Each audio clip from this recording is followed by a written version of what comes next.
गोविंद गोविंद गोपाल राधे कृष्ण गोविंद गोविंद गोपाल राधे कृष्ण.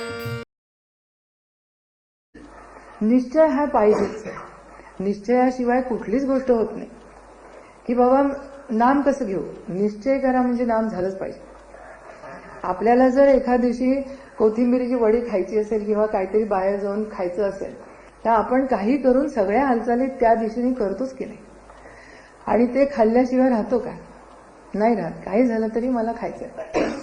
मग हे अशा जर आपल्याला हव्या असलेल्या गोष्टींसाठी आपण प्रयत्न करतो तर मग नाम जर आपल्याला घ्यायचं असेल तर त्याच्यासाठी देखील प्रयत्न झाल्याशिवाय राहणार नाही.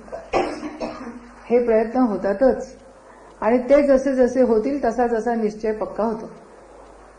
म्हणजे मग लोक सांगायला लागतात की आम्ही गाडी चालवताना नाम घेऊ का, घ्या. मंत्र म्हणू नका किंवा कुठल्या प्रार्थना काहीतरी म्हणू नका, त्यापेक्षा नाम घ्या. नाम केव्हाही कधीही कुठेही घेतलं तरी हरकत नसते. ते नाम घ्या. हे नाम निश्चयाला कारणीभूत होतं. त्याच्यासाठी तप करावं लागतं. या सगळ्या गोष्टी जमण्यासाठी तप करावं लागतं. आता तप करायचं म्हटलं की आपली एक चुकीची कल्पना असते की तप करायचं म्हणजे घरदार सोडायचं. माणूस अध्यात्मात पडला रे पडला की त्याच्या आजूबाजूचे सगळे सांगतात की काय आत्ताचं वय आहे का तुझं हे करायचं, आत्तापासून कशाला करतोस, जरा म्हातार झालास की मग हे म्हातारपणचे उद्योग आहेत. आपण पहिल्यापासून जर सवय नसेल तर म्हातारपणी लागत नाही सवय, त्याची काय वाट. आणि म्हातारपणासाठी कशाला थांबायला पाहिजे. मग हे तप कुठे सुरू करायचं, घर तर सोडायचं नाही, कुठेही काहीही सोडायचं नाही, सगळा संसार करायचा. मग तप कसं करायचं, तर त्या तपाचे त्यांनी 3 भाग पाडले. पहिलं तप म्हणजे दिलंय की मानसिक तप. हे मानसिक तप म्हणजे काय असतं, मनामध्ये असंख्य विचार चालू असतात, असंख्य, आणि सगळे सांगत असतात भगवत चिंतन करा, भगवत चिंतन करा. म्हणजे काय करा, काही जमलं नाही तर नामस्मरण करा. हळूहळू करत त्यांचं कुठेतरी अधिष्ठान येत जातं मनामध्ये. आणि मनामध्ये असं अधिष्ठान आलं की मग लक्षात येतं की हा हे नाम येतंय खरं आता हळूहळू. मागे एकदा घेतलं की 2 महिन्यांनी यायचं, आता ते 2 आठवड्यांनी येतं, मग 2 दिवसांनी आठवतं, आणि आता सकाळी घेतलं की संध्याकाळी आठवतं. आपण दिवसभर घेतलंच नाही. Very good. पण तो मधला पिरियड किती कमी झाला.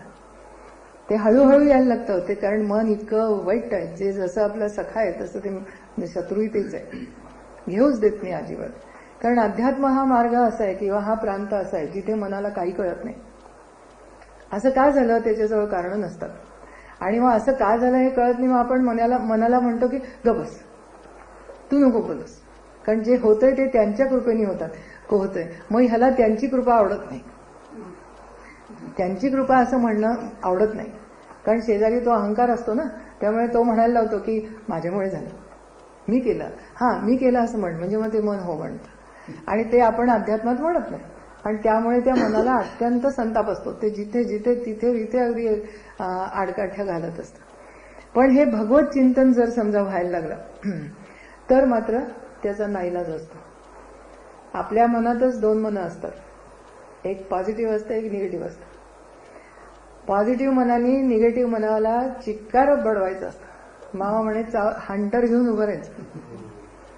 आज मला बटाटे वडे खायचे, मिळणार नाही. आज मला इकडेच जायचं नाही.